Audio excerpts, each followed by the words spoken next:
Такая з'ява, як замор рыбы, у нашым рэгіёне носіць пераважны сезонны характар. Спецыялісты вылучаюць зімовы і летні. Узімку за спецыфікі вадаёмаў і недастатковага адлову рыбы паскорана праходзіць працэсы гніення падводнай расліннасці. У дадатак тоўсты лёд, і рыба пачынае пакутаваць ад дэфіцыту кіслароду.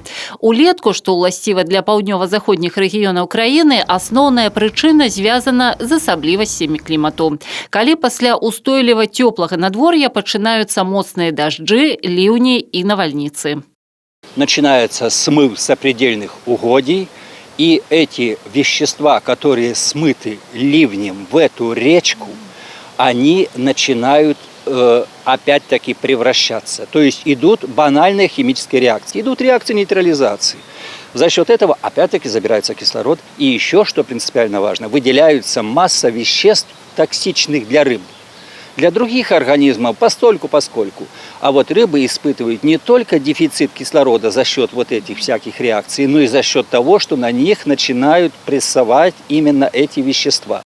Ад прыроднага замора не застрахаваны ні адзін вадаём. Але варта адзначыць, што гэта з'ява больш уласціва для закрытых сістэм. Напрыклад, на беразе Мухаўца у Брэсце аматары рыбнай лоўлі, якіх мы сустрэлі выпадкова, хоць і немнагаслоўна, але даволі дакладна адказалі, ці даводзілася ім назіраць замор рыбы на гэтым участку. Нет, тут нет. Не видела. Нигде. В Бресте нигде.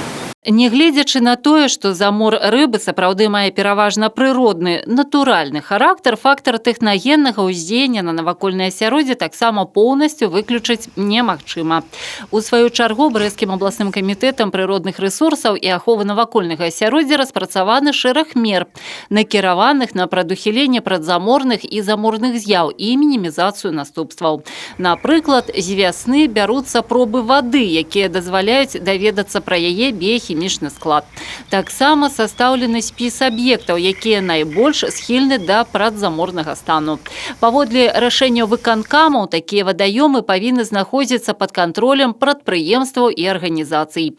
Яшчэ адзін прафілактычны спосаб – своечасовы пакос берагавой зоны і строгі кантроль над плынямі вады там, дзе ў гэтым ёсць неабходнасць. По данному вопросу направлена информация в Брестский Миротхоз по поводу, чтобы не было сброса резкого воды с каналов, которые находятся у нас на территории области.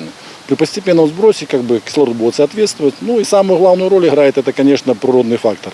Это температурный режим и, естественно, дождевые осадки. Если это все балансируется, в принципе, больших проблем-то и не возникнет.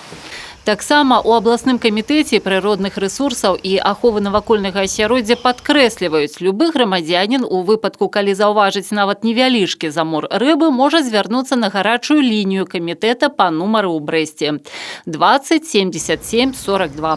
Своечасовае інфармаванне дазволіць належна здзейсніць неабходныя меры і пазбегнуць шкодных наступстваў замора.